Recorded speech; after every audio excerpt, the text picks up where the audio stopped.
Hello friends, welcome to my YouTube channel School of Knowledge. आज मैं आपके लिए गणित विषय की पाठ योजना लेकर आई हूँ और जिसका प्रकरण है परिमेय संख्याओं का गुणा और भाग। आइए देखते हैं कि इसके लिए पाठ योजना कैसे तैयार करेंगे।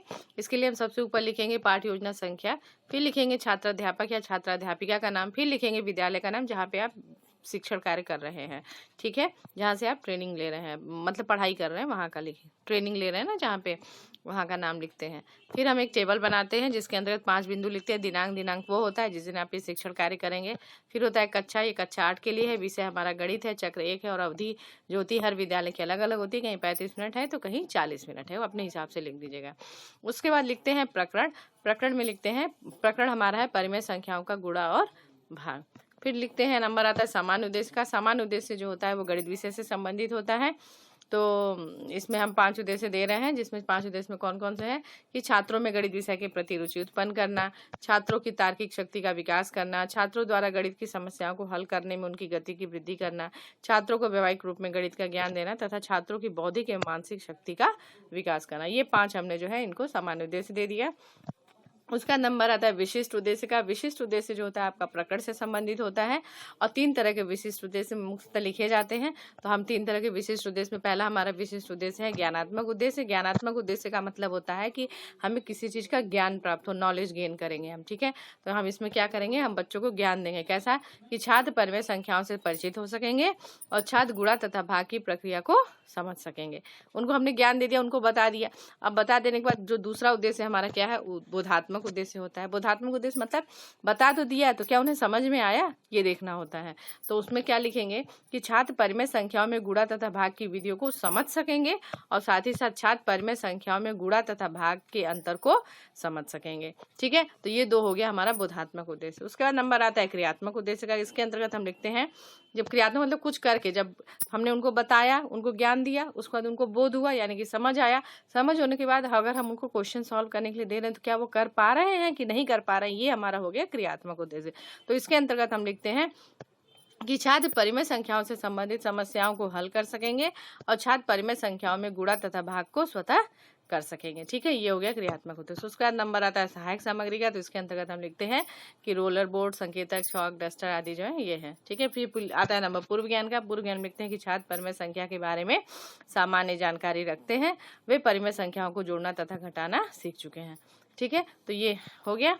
उसका नंबर आता है पाठ प्रस्तावना का। पाठ प्रस्तावना में इस तरह से टेबल बनाते हैं और प्रस्तावना में हम क्या निकलवाते हैं, प्रकरण को निकलवाते हैं। तो हम इस तरह से क्वेश्चंस बच्चों से पूछते हैं कि हमारा प्रकरण निकल जाए। तो हम बहुत बेसिक कॉन्सेप्ट, बेसिक क्वेश्चंस पूछते हैं ताकि हमें पता हो कि ये बच्चों को जरूर पता होगा। तो जैसे हमने पहला प्रश्न पूछा कि बताओ बच्चों कि प्राकृतिक संख्याएं कौन कौन सी हैं, तो बच्चे जवाब दे देंगे कि 1, 2, 3, 4 आदि हैं। फिर जो बच्चों ने जवाब दिया उसी जवाब को लेके हम अगला प्रश्न बनाते हैं कि 1, 2, 3, 4 को यदि हम 1/2 या 3/4 के रूप में लिखे तो इसे क्या कहेंगे, ठीक है। तो बच्चे क्या जवाब देंगे कि ये भिन्न हो जाएगा। फिर हम भिन्न को लेकर सवाल बनाएंगे कि भिन्न के रूप में प्राप्त पूर्ण संख्या को क्या कहते हैं, तो बच्चे क्या जवाब देंगे, उसे हम परिमेय संख्या कहते हैं।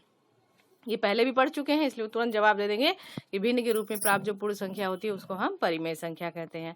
फिर उसके बाद नेक्स्ट क्वेश्चन पूछेगी शिक्षिका कि यदि 3/4 तथा 5/6 एक परिमेय संख्या है तो इनका गुणनफल क्या होगा। यानी गुणा विधि सिखाना है, भाग विधि सिखाना है। तो हमने पूछ लिया गुणनफल क्या होगा, तो बच्चे यहाँ पे मौन हो जाएंगे।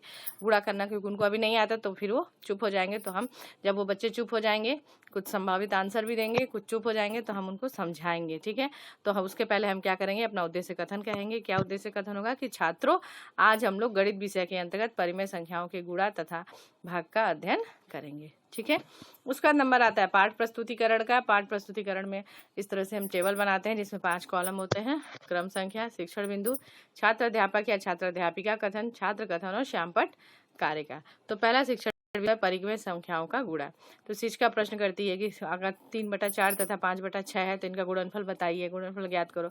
बच्चे क्या यहाँ मौन हो जाएंगे। तो शिक्षिका क्या करेगी, स्पष्टीकरण देगी। कैसे स्पष्टीकरण देगी, देखिए कि माना P/Q तथा small r upon small s, ठीक है, दोनों स्मॉल लेटर में लिखा हुआ है, 2 परिमेय संख्याएं हैं तथा इनका गुणनफल क्या होगा, तथा इनका गुणनफल बराबर क्या हो जाएगा, P/Q गुणे R अपॉन S। ये किसके बराबर हो जाएगा, P का R में गुणा कर दिया और Q का S में गुणा कर देंगे, यानी कि अंश का अंश में गुणा कर दिया और हर का हर में गुणा कर देंगे तो गुणनफल निकल जाएगा, ठीक है।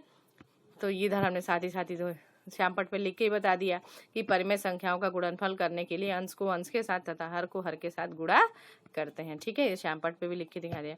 फिर इसका उदाहरण समझा दिया छात्र शिक्षिका ने कि 3/4 गुणे 5/6 को कैसे मल्टीप्लाई करेंगे।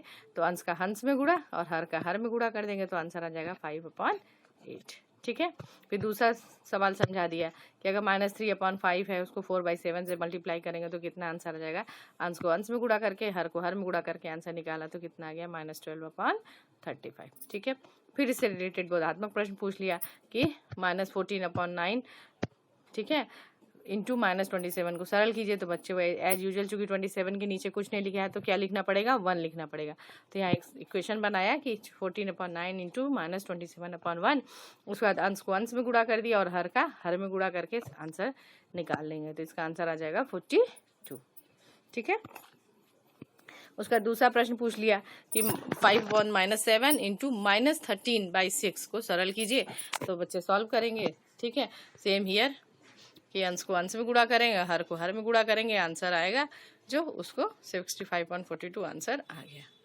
ठीक है, ये था गुणा विधि। अब दूसरा है परिमेय संख्याओं का भाग। ठीक है, तो भाग के लिए इसका प्रश्न करती है कि बताओ 3/5 में अगर -2/7 से भाग दे तो कितना आएगा। तो बच्चे क्या हो जाएंगे, मौन हो जाएंगे, उनके लिए समस्यात्मक हो जाएगा। तो ठीक है, समस्यात्मक हो गया तो शिक्षिका क्या करेगी, स्पष्टीकरण देगी कि यदि P/Q तथा R/S दो परिमेय संख्या है तो उनका भाग करने पर, अर्थात P/Q भागा R/S करने पर क्या हो जाएगा, P/Q। अब भाग की जगह हम क्या निशान लगा देंगे, गुणा का निशान लगा देंगे। अब गुणे का जब निशान लगाएंगे तो जो दूसरा परिमेय संख्या है उसका वो प्रतिलोम हो जाएगा, उल्टा हो जाएगा। तो R/S की जगह क्या हो जाएगा, S/R हो जाएगा। ठीक है, तो ये सॉल्व करने पे बनता है।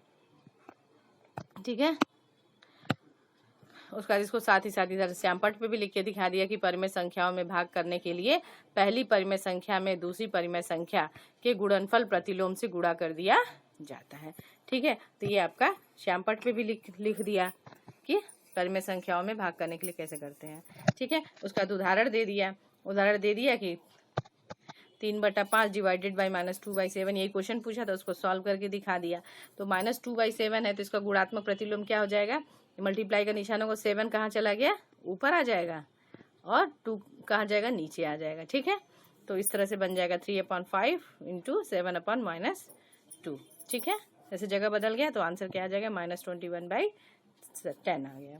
ठीक है, फिर दूसरा उदाहरण देके समझा दिया कि अगर 1/-6 डिवाइडेड बाई -1 है। ठीक है, तो क्या करेंगे, -1 फिर कैसे पूर्णांक में लिखेंगे ना पहले, तो -1/1 लिख दिया। उसके बाद जब गुणात्मक प्रतिलोम करेंगे तो यहाँ लिखा ना, यहाँ पे ये इसका यहाँ दिखाया कि -1/1 का भाजक प्रतिलोम क्या होगा, 1 ऊपर चला जाएगा और -1 नीचे आ जाएगा। तो ये चीज़ यहाँ पे उसने कर दिया है। ठीक है, तो ये आ गया 1/6। ठीक है, देखिएगा समझ में आ जाएगा इसको। तो ये हो गया आपका भाग। फिर उससे रिलेटेड बोधात्मक प्रश्न पूछ लिया कि 7/12 डिवाइडेड बाई -2/3 को सरल कीजिए। तो सॉल्व किया तो -2/3 का गुणात्मक प्रतिलोम क्या हो जाएगा, 3/-2। ठीक है, तो ऐसे लिख दिया कि 7/12 इंटू 3 ऊपर, देखिए यहाँ पे ये ऊपर नीचे हो जाएगा, तो ये हो जाएगा आपका 3/-2, सॉल्व करेंगे तो 7/8 आंसर आ जाएगा। ठीक है, ये था हमारा भागफल, भाग करने की विधि। उसके बाद नंबर आता है पुनरावृत्ति प्रश्न का। तो पुनरावृत्ति प्रश्न में 3 से 4 क्वेश्चन जितना भी आपको समझ में आता है आप दे सकते हैं। तो मैंने क्वेश्चन पूछ लिया है, 7/8 इंटू 5/-5.6 का गुणनफल ज्ञात कीजिए। फिर 4/7 डिवाइडेड बाई -3 को हल करिए। फिर 3/5 डिवाइडेड बाई 15/-8 को सरल करिए। 3 पुनरावृत्ति प्रश्न पूछ लिया। उसके बाद श्यामपट्ट सारांश में लिख दिया कि दो परिमेय संख्याएं क्रमशः P/Q तथा R/S हैं तो परिमेय संख्याओं का गुणनफल क्या हो जाएगा, अंश के साथ गुणा और हर के साथ गुणा करके P/R divided by Q into S। ठीक है, फिर दूसरा परिमेय संख्याओं का भाग में है, अगर भाग दे रहे हैं तो गुणात्मक प्रतिलोम हो जाएगा और ये ऊपर चला जाएगा, S/R हो जाएगा। ठीक है, तो ये भाग का संक्रिया हो गई। उसके बाद गृह कार्य दे देते हैं कि 5/13 तथा 7/6 का गुणनफल ज्ञात करना है और 9/5 डिवाइडेड बाई 17/25 को सरल करके घर से ले आना है। ठीक है, 2 गृह कार्य दे दिया। तो फ्रेंड्स ये था हमारी आज की पाठ योजना, परिमेय संख्याओं का भाग तथा गुणनफल। फ्रेंड्स अगर आपको मेरी वीडियो अच्छी लगी है तो प्लीज़ इसे लाइक करें, शेयर करें और मेरे चैनल को सब्सक्राइब करें। अगले लेसन प्लान में आपसे फिर मुलाकात होगी, तब तक के लिए आप अपना ध्यान रखें। Take care, bye.